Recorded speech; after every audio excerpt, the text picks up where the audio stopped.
Hello and welcome back. This is part 2 of the joisting and flooring episode. In this episode we're going to be laying the floor. Now if you missed part 1, head over and watch that. That's where we build the basic structure of the joists. And as I say, this episode we're just going to cover laying the floor. First off, I like to cut the lids off these glue bottles. I cut them at quite a sharp angle and I find that this is the best way for the glue to come out. Now, it was quite a hot day when we laid this floor, so the glue was coming out like water. It was super runny. So the manufacturer suggests that we lay 2 5mm beads of glue down. Now as you can see, the glue is pouring out the bottle, so I'm only doing one line, but these are about 10-15mm wide. I'm ensuring that the entire area that is in contact with the floorboard has plenty of glue on it, especially any areas that have metalwork such as clips or straps.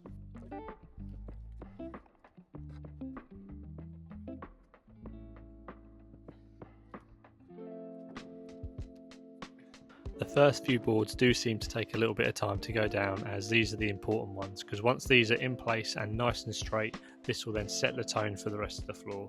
You've had it where if you start with the boards a little bit wonky and they're not perfectly in line with one another, that then gets exaggerated out throughout the floor, and then you're trying to fight a curve the whole time, which is a real nightmare, trust me.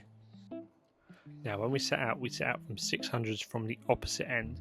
Now I usually lay from left to right, as it works much better with this flooring because of the direction of the tongue and the groove. So as you can see, I have a section that is hanging off.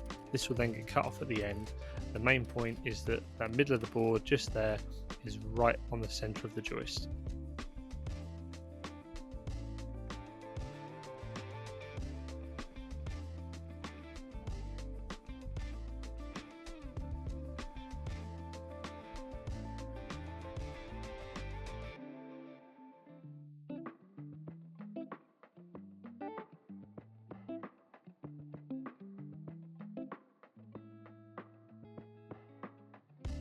As the glue is so runny, it doesn't take a lot of efforts to get these boards tight together. As you can see, a bit of a toe punt or a scoof with your foot and the boards slide together nicely, as the glue acts as more of a lubricant than it does as a hindrance when joining them.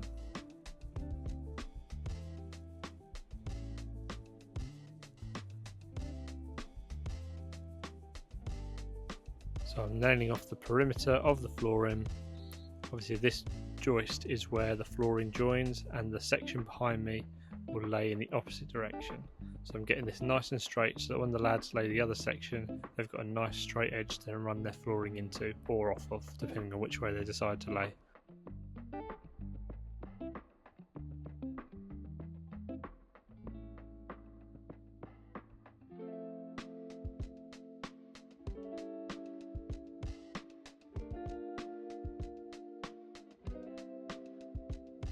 Now this is why it's handy having your flooring laid out ready to go, so rather than walking all the way over to the other end of the joist to get this last one at 1200, I can just grab it as it's right near me. And as you can see, that 1200 finishes flush with the edge of the joist. I then nail off the perimeter.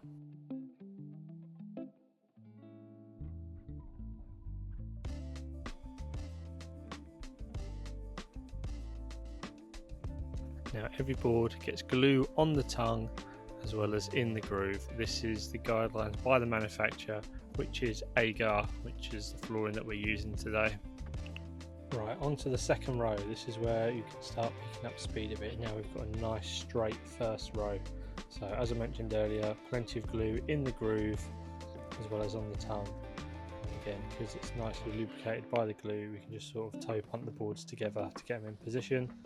And then now we're going to use a beater stick, which this is just an offcut of 3x2. I'm just going to give that a gentle tap together.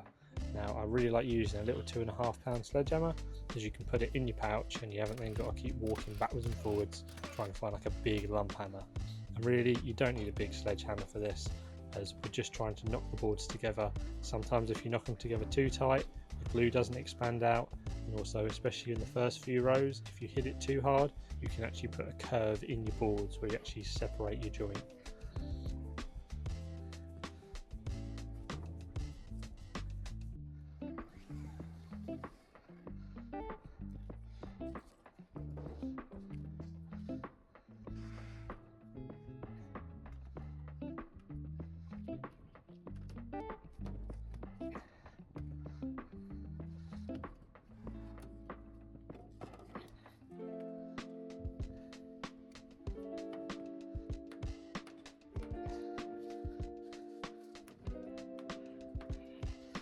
Top little tip, sometimes you might have to just run your finger over the joint, because where they put the paper to protect it, the paper can sometimes lap over and you can't actually see whether the tongue and the groove are tight together on the sides. So just run your finger over it and you can feel whether there's a groove or not.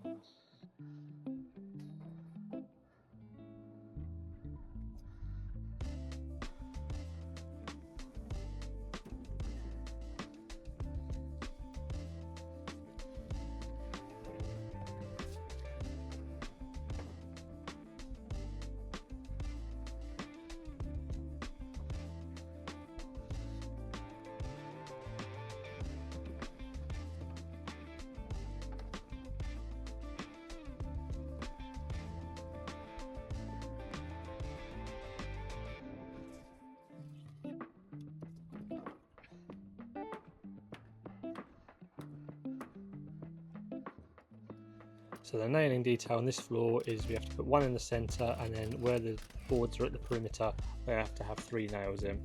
I like to square the end that overhangs, just so later on when I come to cut it off I know exactly where the edge of the joist is, so I can then just connect the lines up and do my nice cut along there. Again, plenty of glue on the strap because we don't want this to squeak. I also like to lay in this slight stagger pattern, so I'll sometimes lay a full board and then the half board in front of it, and then slowly work away across the joist rather than going fully left to right. If I'm stood there at that end, I'll try and lay as many boards as I can.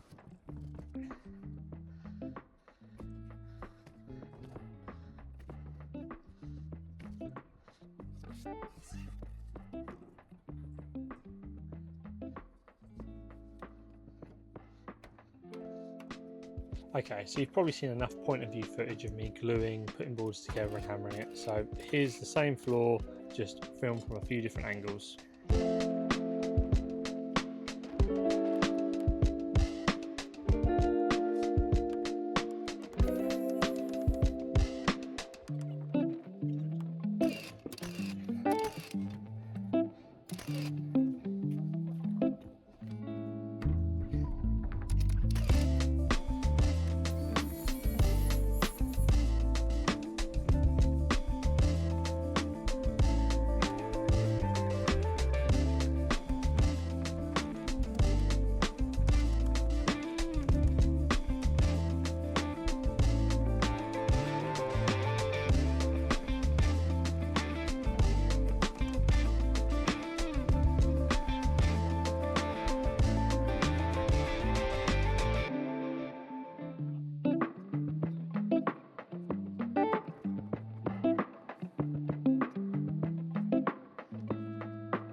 the last board in, that is the flooring part complete.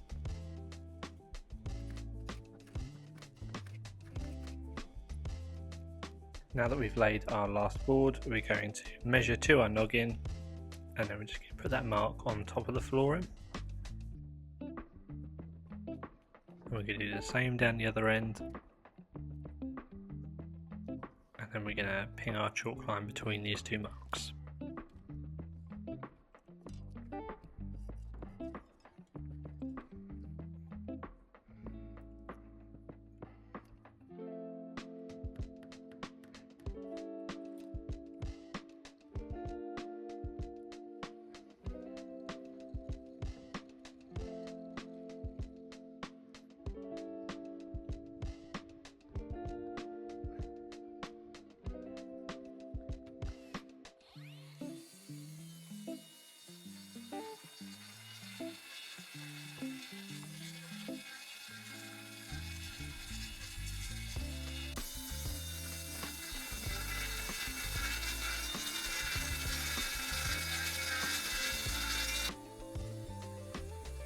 Once you've finished cutting all the flooring, at the end of the day it is handy to take the blade off your saw, as all the protective stuff on the paper does seem to clog up behind the blade and can actually get into the motor. So there's a little top tip for you.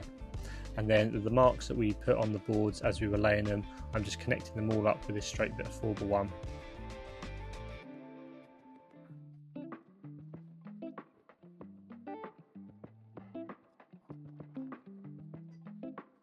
An important thing to note is to have a look on the underside to see where the strap is, as you might want to mark that because you don't want to run your saw through your strap, and that's, speaking from experience, you don't want to do that because it's a nightmare to remediate it. So I've just done a squiggle of where the strap is, so as my saw goes over it I'm just going to lift it up, and I can then snap off any excess.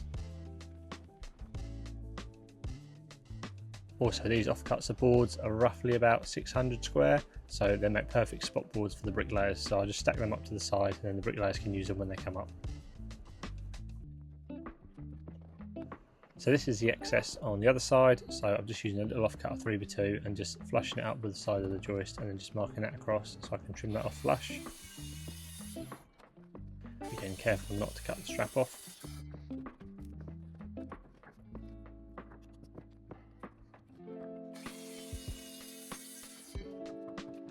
And then probably the most boring job is gluing up the perimeter. Now we have to use the D4 glue, which is the same glue that we use to bond the flooring down to the joist. I like using, they say you're supposed to use a paintbrush, but I like using a little tiny offcut of joist, as you're able to really smear it over the end of the flooring. So then we're just going to do this the entire way around the perimeter of the joist. I like to do this and then go through, and then you have to glue up all your nail heads and put any glue over extra joints and things.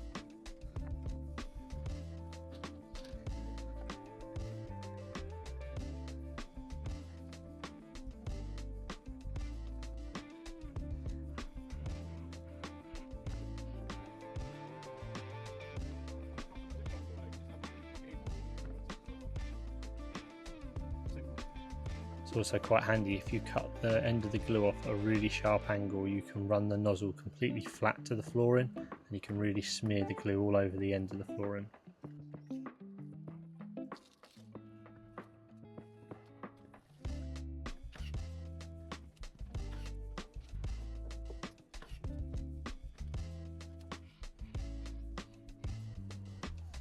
So that's the perimeter all glued up, and as I was saying, we now have to go through and glue up any nail heads or any areas of flooring where the glue hasn't quite foamed up or expanded, because we just want to make sure that no water can then penetrate through the gaps in the flooring.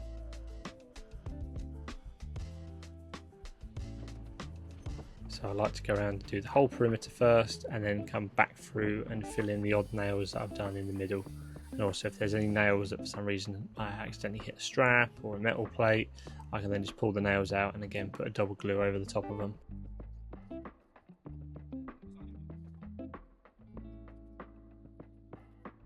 And there we have it, that is the joisting finished. That is the flooring part all fully done. So now this set of joists is done. I know this didn't cover everything in joisting because we didn't frame out any stairwells or any other sort of trimmed boxing areas. But yeah, I hope you've enjoyed it. I've been Site Skills with Scott. See you again in another one.